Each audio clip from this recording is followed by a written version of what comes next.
The twin horse symbol of the Teamsters is the family crest, or was when I was growing up. The strike of 1934 was almost hallowed. I heard a lot of tales about the strike, but all my life we've been Union family. My father was Union up to the day he died, and I kind of carried on myself with the United Auto Workers. My father, Joseph F. Williams, along with his brother Eugene Williams and his brother Tommy Williams, were active in the organization 574, local 574 Teamsters. I heard about the deputies' run. I've heard the tales of the violence that the strikers encountered during the strike. My father and uncles were involved in it. To what extent, I don't know. They were in the general strike, but they were active in organizing everything.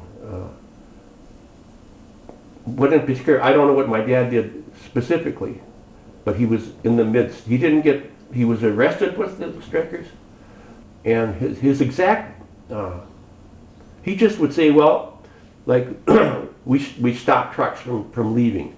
We went down to the and stopped them, or if they were on the road, we'd run after them. And, they had what they called the flying squad, or whatever the heck it was.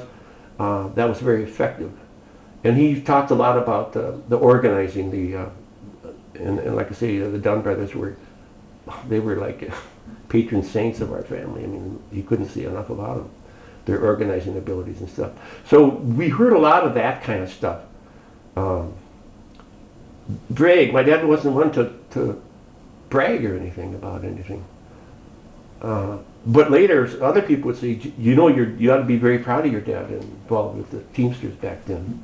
Well, I was, but I didn't know just how bad it was until later when I started looking into it myself. Because he was very self-effacing. Yeah, we did what we had to do. Some of it wasn't very nice. I remember him saying about going down, not knowing what was going to happen. And he always talked about the so-called deputies' run, where the employers had brought in these thugs. That's what they were. They were hired thugs, given badges and clubs, and were there to break the strike. And of course, the union people, so I heard, showed up with whatever they could grab a hold of. And one of them was, I don't know why they call it, a lead pipe. I don't know why they used them back then. Whatever it was. And there were fights, and there were people who were hurt. And so we, as kids, we sort of were retracted to that thought that our dad was involved in all that.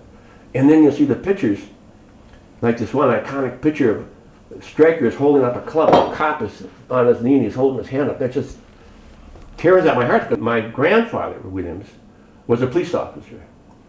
So, and I've never known if he was involved in the strike at all or not. I know my dad had respect for the police, but there was also evident that there were some bad police. There was killings and there were shootings. I'm not sure. I know my grandfather was pro-union because he was active in helping form what would become the Policemen's Federation. But that one my dad really liked. He said, we chased those bastards down the street. So my Uncle Gene, who was the younger brother to my dad, Tommy was the oldest. Tommy was the kind of the ringleader. He was the real motivation for the other brothers to get involved. My Uncle Tommy was tough. He was kind of mean. Unlike my father got along with everybody. My father, Joe, got along with everybody. People liked him. I don't know that everybody liked Tommy, but Tommy had what it took to organize. My father was he just went in and did what had to be done. He was just a regular union guy. He had no particular desire to be anybody but a good union man. He didn't, as far as leadership goes, he was a natural leader, a natural organizer. As my Uncle Eugene was also, but Eugene was more stronger, it seemed. And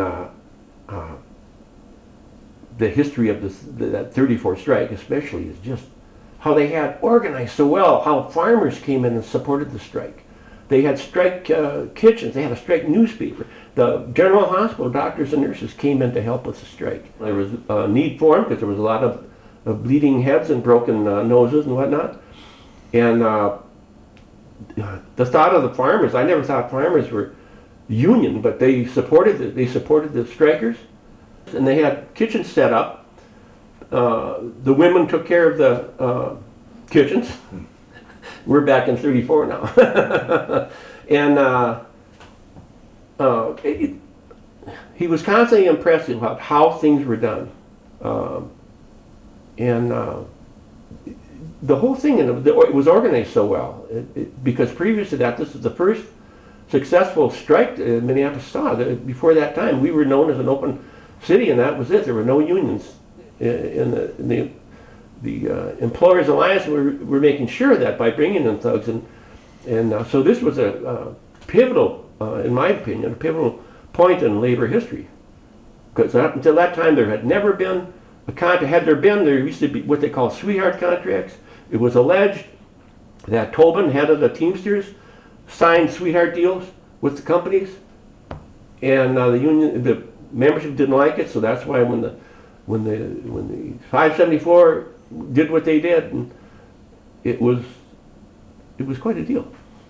My dad would say, back then we did things that I'm not proud of. I'll tell you right now, I am not proud. And I thought he meant bashing a guy. But I think is when they turned on the Dunn brothers. Because that's how I see it, that they turned on them.